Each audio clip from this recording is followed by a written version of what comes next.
sometimes things don't work for you until they work on you. It's not about what you do, it's who you have to become. And it's something I've preached for however long. So most people try to skip the becoming part because they just want the result. The world is not yet a crazy place to award something for nothing. If you want something, you have to be able to give something back. But I'm just saying, I want to be married. Well, how is my marriage going to work if I'm not fully committing to this marriage? If the one time something goes bad or something goes south or something goes unexpected, I'm ready to jump ship.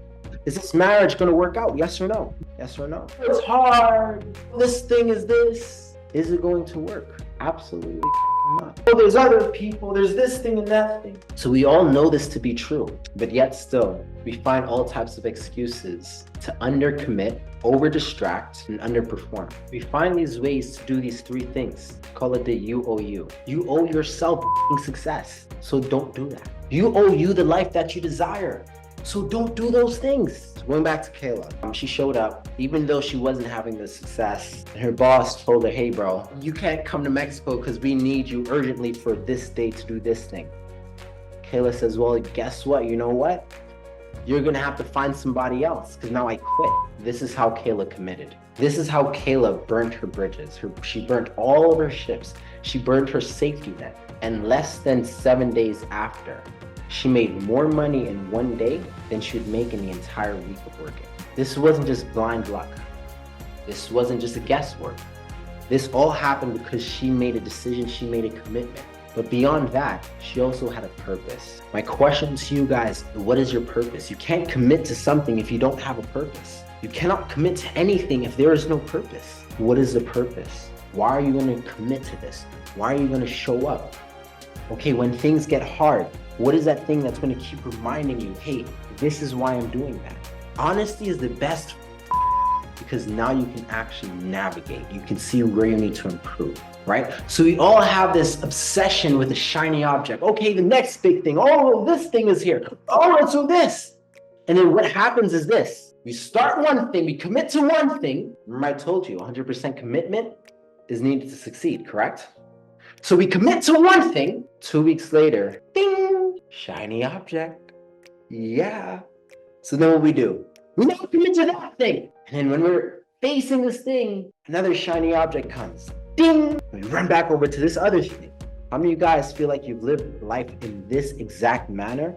How many of you guys feel like you've been running from thing to thing, shiny object to shiny object? And you want me to tell you the worst fucking thing about this? The worst thing about this is you look back at your life and you realize you have not accomplished anything besides just wasting time. For you guys to be able to improve your life, whether it is make your first 6 figures, make $1 million, do whatever the hell you guys want to do, you have to be able to make a decision. And not just make a decision, but stick with that decision. Make a decision to do this here, make a decision to quit this and start this, make a decision to do this instead, when you also have the same exact opportunity to make one decision and commit to that decision. See that decision all the way through instead of halfway. Something that you made a decision on in the past, you didn't commit to it because you made other decisions. Every time you went and started a new thing, like nothing changes, guys. Nothing changed. You just literally distracted yourself to go do something else. Literally the same exact shit else.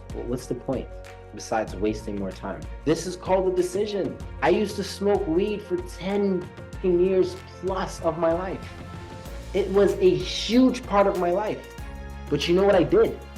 I made a fucking decision. Me getting high is not going to get me the life that I desire. Me not being completely mentally focused is not going to get me the life that I desire. I made a decision that I wanted to lose weight. Now I gotta gain more weight. Right? But I made a decision and I stuck with it. You didn't see me in the back eating a fucking cheesecake, hiding and running downstairs and sneaking fucking food. No, I could if I fucking wanted to. I got the resources, but I made a decision. Changing jobs. I should have pursued my writing degree. I dropped out instead. He made a decision, and here's the worst thing about this, guys. Yeah, you didn't commit to this decision, and guess what? Now you have to live with that regret. If I had made a decision when I knew that I needed to make a decision, instead of putting off that decision and distracting myself. Remember all distractions? Do you think I have regret? Yes or no? Absolutely. But if I had made that decision, would it be regret or would it be a lesson learned? We all do this, guys. I'm not perfect. I do this shit sometimes as well too. I just snap myself the fuck out of it a lot faster. But I may do something, but it may not be as easy as I thought it was gonna be, and then I feel like I'm in too deep and and have all the negativity. How many of you guys have that as well? All that negative shit start entering your brain. Wiggle your hands and type in, yeah, I get that negative shit too, right? Just letting you know we're human as well, except you control it. When I was younger, I actually invented the blow up, instant, and life happened. 15 years later, someone else patented it. You could have changed your entire family situation, but you know what? You didn't make a commitment. You didn't make a decision. You did not make a decision. If you want to have success in something, you're going to have to sit down and say, hey, I'm 100% committed. Your desired life lies somewhere in that unknown. And if you keep running from the unknown because you're afraid, or you don't want to commit, you're afraid of failure, or this thing or that thing, the only thing that you're going to get is more of what you already know. My friends, that sounds a lot fucking scarier.